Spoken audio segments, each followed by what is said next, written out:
Armchair Quarterbacks. My name's Jeremy, and as always, I'm here with my good buddy Chris. Hello! A lot to talk about from this past week. The Seahawks fell to 0-2.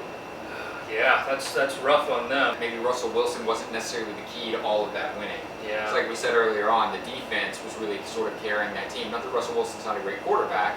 He's a great football player, but I don't know that he's an $18.5 million quarterback. The Patriots moved up to 2-0, and they look outstanding. I mean, neither of us really picked them to make it back to the Super Bowl, but it'd be hard to bet against them at this point. Every team plans on how to stop Gronk, but yet he does it every single week. Right, what was it Rex Ryan said last week? The only way to guard Gronk was with King Kong. I don't know if anybody's going to draft King Kong. Peyton Manning's Broncos beat the Chiefs. They pulled it out there at the end. I really felt like the Chiefs just gave that game away. Broncos are going to be able to hold out the season playing at a very high level. I don't think Peyton Manning's going to hold up.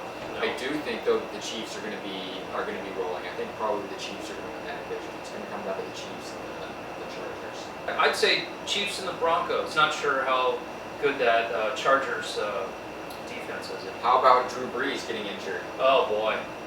It's the same shoulder that he got the big surgery on. A bruised rotator cuff, that's painful. And he's also not on the same page with any of his receivers. He lost, losing Graham, I think, was huge.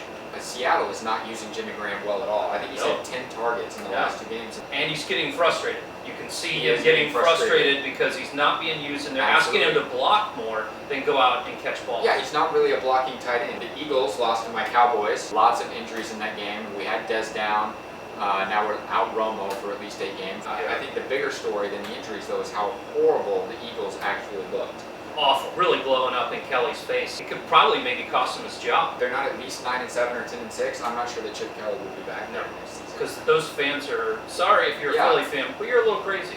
Pretty brutal to be a Philly coach. Yeah. It's either win or you're done. The Cowboys haven't really gotten a big running game going so far, but DeMarco Murray has not gotten anything going, you know. And he's injured now. Yeah.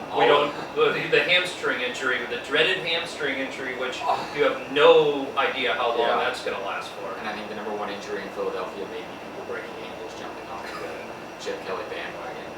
It's going to be pretty ugly. I think it's all downhill from here. Andrew Luck has not really looked himself. He had 4 turnovers that he was responsible for on his own in the game this weekend. On my fantasy team. And there's a lot of conflict between the head coach and the GM there in Indianapolis that I think is probably putting some pressure and some tension in the locker room. It's not. Take T.Y. Hilton out of the game because they have no running game and he's not on the same page with any of his receivers, and then they're done. Everybody knows that's the game plan.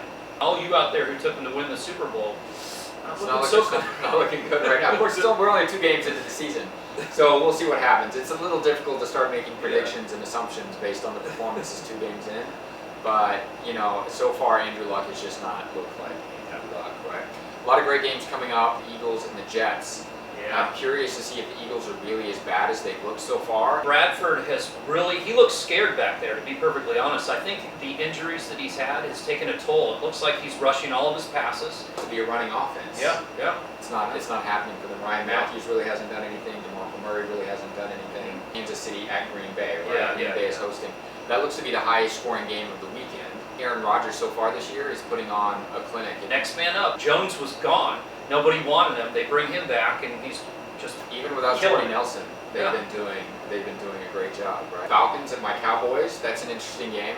The spread on that game opened with the Cowboys just being a 1-point dog, which to me is really interesting. I don't expect Whedon to carry the team, but I think that he can come in and manage the offense and do enough to at least keep them.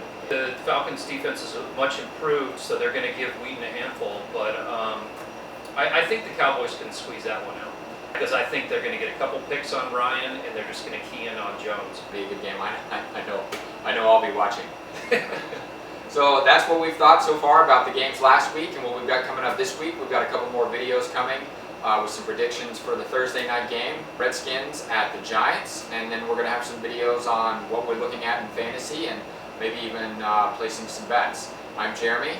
Chris. We're Armchair Quarterbacks. All right.